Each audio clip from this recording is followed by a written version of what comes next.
The date is May 31st, 2013. The state of Oklahoma has just started to wrap their heads around the May 20th, 2013 EF5 tornado that occurred just 11 days prior.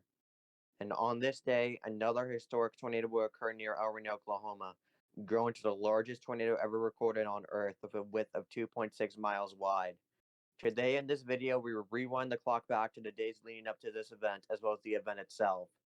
This is a reflection on the El Reno, Oklahoma tornado 10 years later.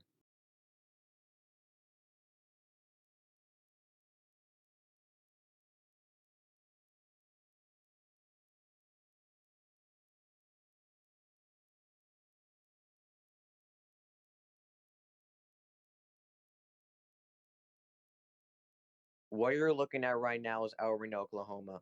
In 2013, El Reno had a population of over 17,000 people, and like more, is extremely tornado prone. In fact, 2 years prior to this tornado, a large, violent EF5 tornado occurred just north of El Reno on May 24th, 2011, where racks pull measuring winds up to 295 miles per hour, in which this tornado deserves a completely other video of its own. However, despite El Reno being extremely tornado prone, no violent tornado has ever hit downtown El Reno, as you can see here. So El Reno has been really lucky to not have been hit by a violent tornado. It is now time for the days leading up to this historic event.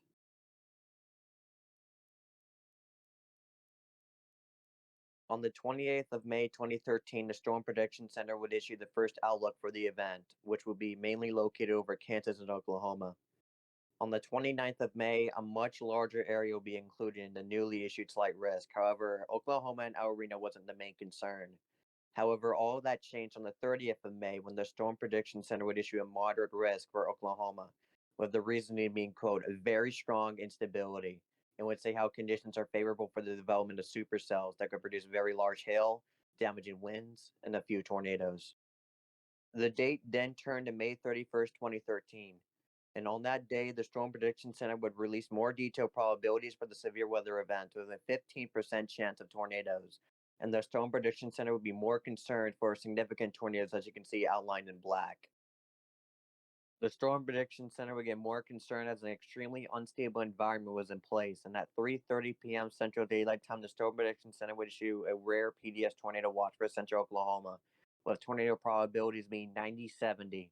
In the watch description, the Storm Prediction Center highlights the potential for several intense tornadoes likely, as well as hail upwards to 4 inches and damaging winds over 80 miles per hour.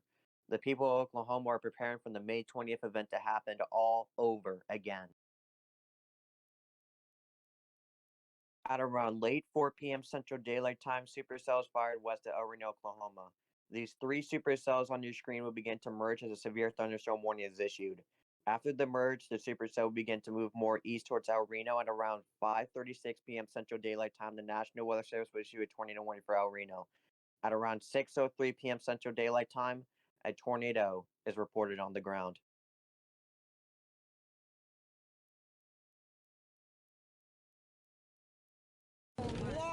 Large multiple vortex tornado. If you got our stream, Gary, it's a mile and a half northeast of us right now. This thing is southwest of El Reno.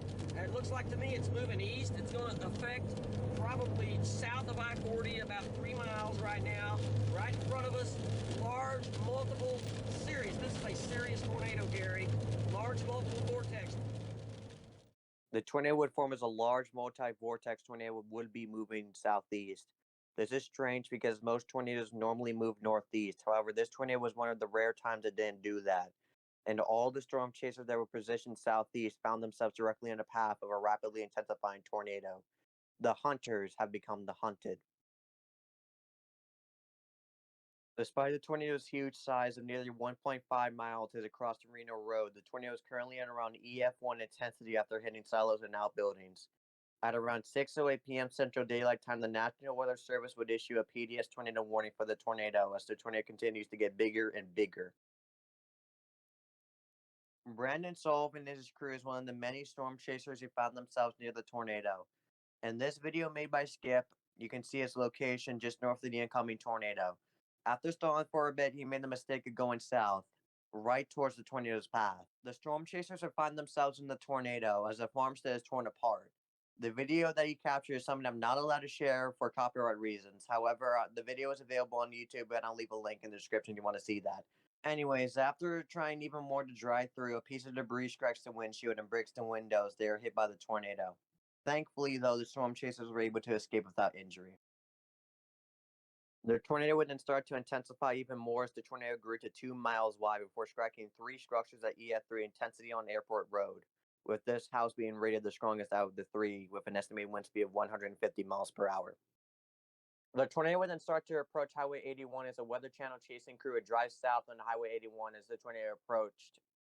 The tornado then weakened to EF to EF1 intensity as the tornado would then start to grow extremely quickly. The crew would then keep driving south on Highway 81 despite the tornado getting closer and closer. The tornado would then grow to the largest tornado ever recorded on Earth as it would reach 2.6 miles wide as it hit Highway 81.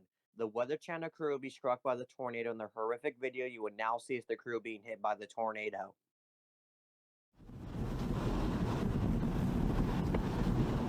Hold on, brothers. Hold on.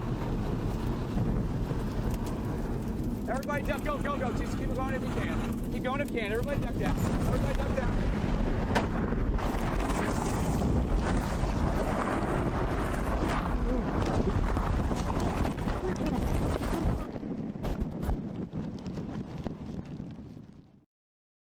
One person with the Weather Channel crew will be seriously injured after the tornado. 67-year-old Billy O'Neill is a resident of the area, was driving near the tornado unknown location. O'Neill was also riding Bonilla, who is 20 years old. Bonilla would recall O'Neill prioritizing other people's lives when he waited at a four-way intersection and let a line of cars pass him, before turning east when he could have went before the cars passed him. O'Neill would then turn back south onto an unpaved road. As they drove down the dirt road, following a pickup, they would see debris fly across the road in a circular motion as the tornado got closer and closer. O'Neill made sure Bonilla had her seatbelt on as poles started to go down, with one of the poles hitting the pickup in front of them. They were now trapped in the tornado's path as the pickup was now unable to move. Moments later, the tornado struck and all the windows blew out. The entire car would be rolled over and over and over again. Bonilla would say that would be the longest 10 to 15 seconds of her life before the tornado finally passed. Bonilla could hear screaming from the pickup as Bonilla would go check up on them, only to find the 2 people inside severely injured. Bonilla would go back to check on O'Neill, only to her horror to see that O'Neill has already sadly passed away. Bonilla would use a cell phone to call 911 and O'Neill would be taken away. Sadly, another person in the pickup, a 36-year-old, would also pass away. Despite the tragedy that has occurred, this tornado is only halfway done. As the tornado continued to cross Highway 81, Tim Samaras and his crew was crossing Highway 81 to the north, moving eastward towards the tornado's path. According to recovered footage from Carl Young, there was debates in the car if they should keep going east.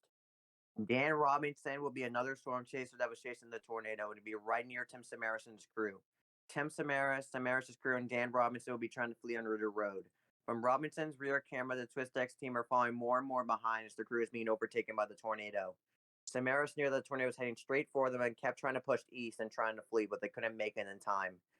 Samaras' car is struck by the tornado, be thrown off the road and thrown several times, and the entire car is completely mangled. Unfortunately, 55-year-old Tim Samaras, 24-year-old Paul Samaras, and 45-year-old Carl Young were all sadly killed in the tornado.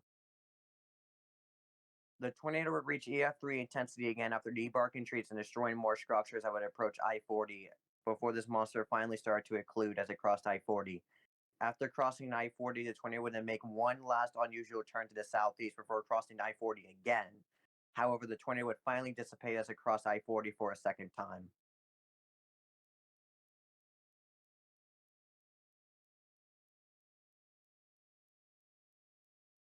The tornado would sadly claim the lives of 8 people. 7 of the mean storm chasers would injure over 150 people.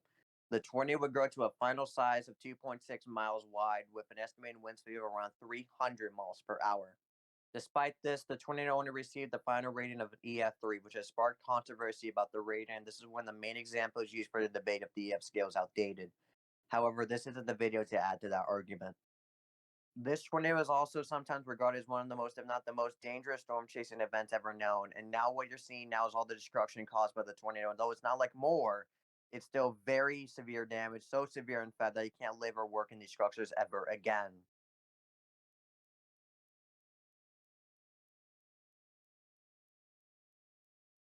A lot of storm chaser lessons have been learned from this tornado that will make sure another storm chaser doesn't lose their life from a tornado. And though the damage happened more over rural areas, the people that are impacted, both resident and storm chaser, will never forget this tornado. On top of that, this tornado will continue to be in textbooks and will never be taken off those textbooks, even 10 years later after this tornado.